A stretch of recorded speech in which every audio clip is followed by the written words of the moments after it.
Ils sont venus d'Allemagne, d'Italie ou encore de Hongrie pour apporter leur soutien aux syndicats belges.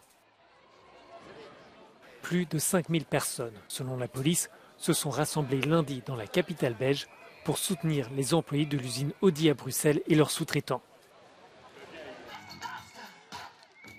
Les manifestants sont aussi venus réclamer une politique industrielle européenne ambitieuse pour défendre l'emploi sur le continent.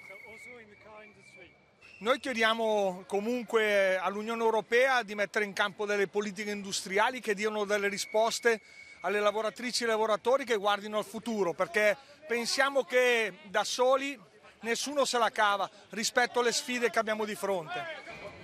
Audi a annoncé en juillet une restructuration de son usine à Bruxelles provoquant la colère des employés. La maison mère Volkswagen a aussi indiqué des fermetures en Allemagne.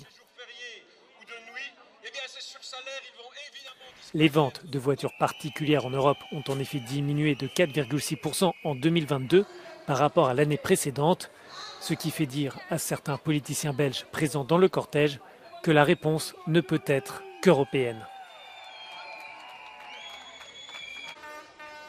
On a besoin d'une stratégie plus globale. Par exemple, les frais de l'énergie sont beaucoup trop hauts.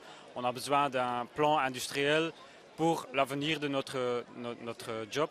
L'électrification, par exemple, dans l'automobile, ça a besoin de beaucoup d'investissements.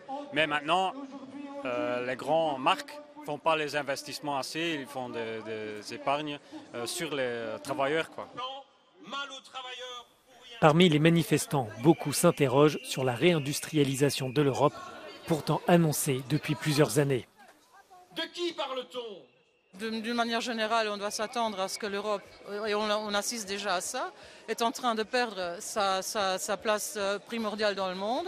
On est en train de se faire bouffer, littéralement, et je ne sais pas si on est en mesure de mettre quelque chose à l'encontre. Cette manifestation se déroule au moment où les nouvelles équipes institutionnelles de l'Union se mettent en place. Les syndicats cherchent donc à faire entendre leur voix en ce début de mandat.